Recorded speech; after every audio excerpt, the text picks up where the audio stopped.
Underwriting Battleground, where belief and data collide web seminar hosted by Valin Analytics and Farm Bureau Financial Services.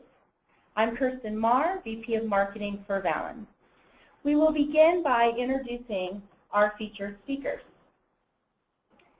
Steve Wittmuss is Commercial Vice President for Farm Bureau Financial Services.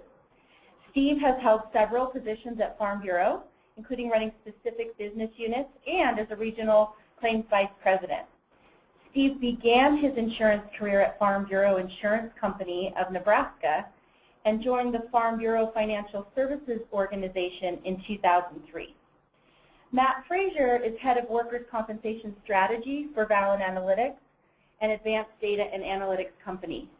Prior to joining Valin, Matt served as Senior Vice President of Sales at AmTrust Financial, where he was responsible for nationwide expansion of their workers' compensation product. He also held several roles at First Comp Insurance Company, including underwriting, marketing, and business development. Matt will get us started off with an overview of important market dynamics to consider as carriers look to improve underwriting profitability in workers' compensation. Steve will share how Farm Bureau has successfully implemented predictive analytics into the underwriting workflow. Matt, I'll turn it over to you to begin. Thanks, Kirsten. So as we take a look at commercial lines, in particular workers' compensation, there are a number of industry trends that have recently come together that point to an increasingly complex marketplace. From 2005 to 2012, return on equity dropped from 10% to 4% for companies with a combined ratio of 100. And given the fixed yield investment maturities that predominate in most insurance carriers' portfolios, the low investment yield hangover most of us are still reeling from still creates some pressure to find ways to lower combined ratio. Now we all know when ROE goes up, you have to make improvements in combined ratio to make up for that loss. The problem is exacerbated for companies with combined ratios over 100. According to the Insurance Information Institute, commercial lines carriers need to drop combined ratio by 3.6% for every 1% decline in investment yield in order to maintain a constant ROE. You can see on this chart for workers' compensation, the combined ratio number is even larger at 5.7, partly due to a longer tail and the typically longer investment maturities for that line of business. With an average 2012 work comp combined ratio of 110.4, it's no wonder that work comp carriers are increasingly focused on increasing profitability in underwriting. In fact, Ernst & Young, in their 2014 P&C Outlook report, pointed to the fact that the best performing carriers are leveraging data and analytics to refine market segmentation strategies across the board. What E&Y found is that pricing and underwriting discipline is proving to be a primary driver in improving financial performance.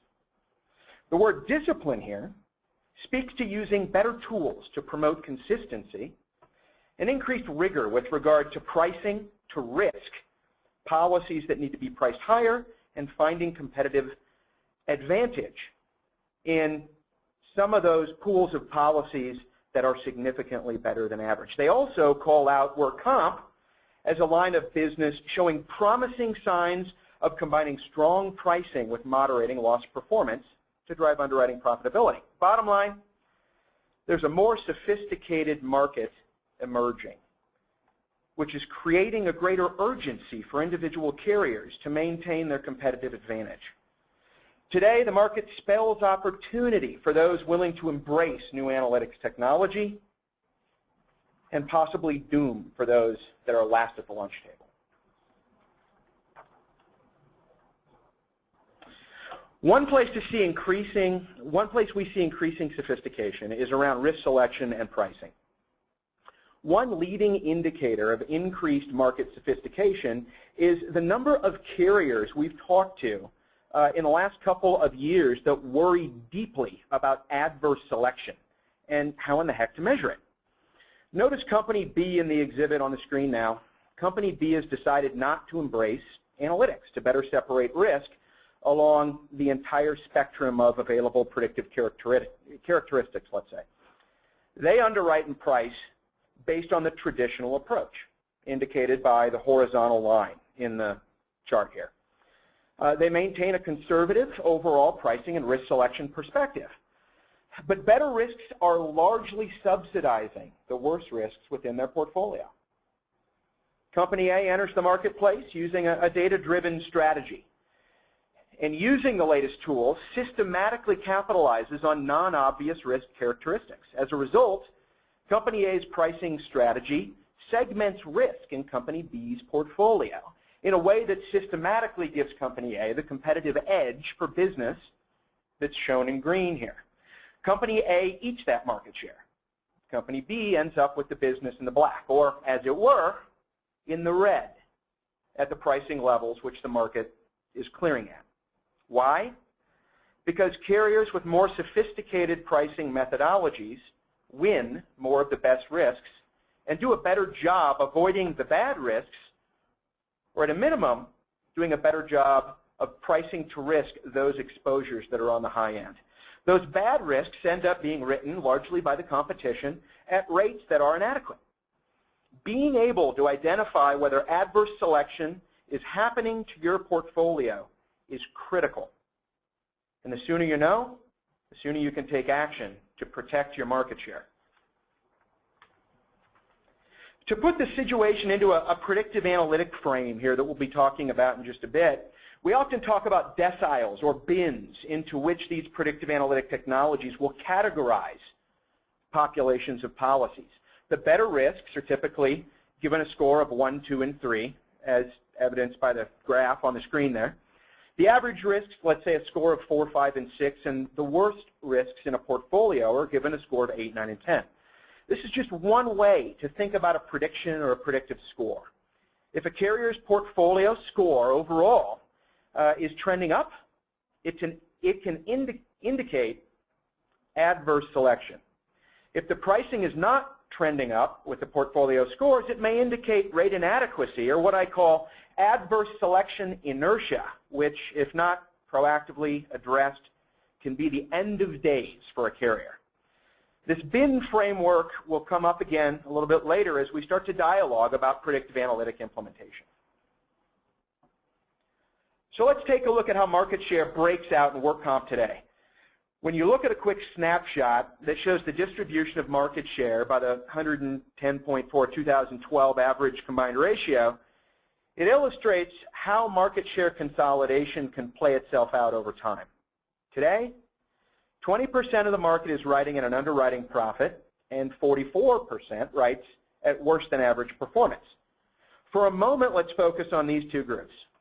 What are the top performers doing to achieve better than average results? What do they know that the other group doesn't? Well, the 20% achieving an underwriting profit know the risks that they're writing and retaining better than their competition, and they're able to consistently make better risk selection and pricing decisions. Additionally, they're successfully identifying pockets of the market share where they can build margin into their risk portfolio. The best performing carriers take their proprietary knowledge and infuse it systematically into their business operations with a focus mainly on pricing and underwriting. It's critical to note, lest you think that this is more about David versus Goliath than anything else, that the top 20 in terms of market share are actually fairly evenly spaced out along the continuum. 9 of the top 20 are performing worse than the average combined. This isn't about large versus small carriers. It's about who knows more about what they insure than their competitors. Now, this tells me that unless a poor performing carrier is willing to spend the time, the resources, and the technology knowing what they insure better than their competition, at the end of the day, they're going to be vulnerable to adverse selection by their competitors. And finally, what about the group of insurers in the middle? Here's the group to keep your eye on. If this group implements the strategies currently being used by the profitable group, they have the opportunity to steal market share from that group and also send their most unprofitable segments to the worst performing group. When we look at this 2012 snapshot, we see nearly half the market is poised to grab profitable market share or not. Which side of the moat is your carrier on? If you're in the top 20 of the market that's currently enjoying an underwriting profit, how will you protect your market share? Niche players will no longer be able to rely as heartily on their specialized knowledge. If you are writing at or above the average combined ratio, are you being adversely selected against? How do you know? Is your underwriting operation ready to embrace a data-driven test and learn, discover and improve ethos? How will you protect your book of business from taking on poor performing risks that your competitors are no longer writing? How will you compete for the better parts of your portfolio? Are you using your data to build a durable moat, or is the Trojan horse already in the castle? The race for market share is a natural outgrowth when industries become more sophisticated in customer acquisition, retention, and pricing strategy. The only question is, are you going to be one of the first to the table, or are you going to be one of the last? Now, the dynamic isn't new to insurance. If we look at personal auto, it's kind of the iconic example. Market share consolidation is already pretty much a done deal. 80% of the market share is held by the top 10 carriers. Progressive, as one iconic example, comes to mind as the first company in auto insurance that embraced new ways of using data and analytics to gain profitable market share in the non-standard auto business. Now, it's table stakes. Very few personal auto carriers are not using increasingly sophisticated data-driven strategies to defend, protect, and advance in the marketplace. Going after a risky marketplace, especially in Progressive's case, means you have to be confident that you know which part of the market will be profitable. Progressive was an early adopter of predictive analytics, like credit score, among other things, and that provided the confidence they needed in their pricing approach. They knew more about individual consumers than their competition did. Progressive was only too happy to share competitive rates with consumers, which allowed them to write business at the price they felt adequately covered their risk, creating positive selection for them and, unfortunately, adverse selection for their competitors who were quoting at a lower price on what Progressive determined were the worst performing risks. Geico is another iconic example. They leveraged their direct writing business model to offer lower premiums and dwarf the competition's advertising budgets, being able to allocate those advertising dollars in the right place to optimize the return that they were getting on one of the most significant advertising budgets in the industry. These examples provide a really great preview of how other P&C lines will evolve as data and analytics becomes more pervasive. Of course, we all know the examples in other industries of companies that outperformed their competition and became dominant market leaders. Google, Netflix, Capital One with regard to credit cards. The common thread in and out of insurance is the evolution of organizations becoming more analytically driven. A final trend that is top of mind for a lot of insurance executives out there that we speak to on a pretty regular basis is the need for the top talent. Insurance recruiting firm, the Jacobson Group, has reported that 50% of the insurance workforce is set to retire within the next 10 to 15 years.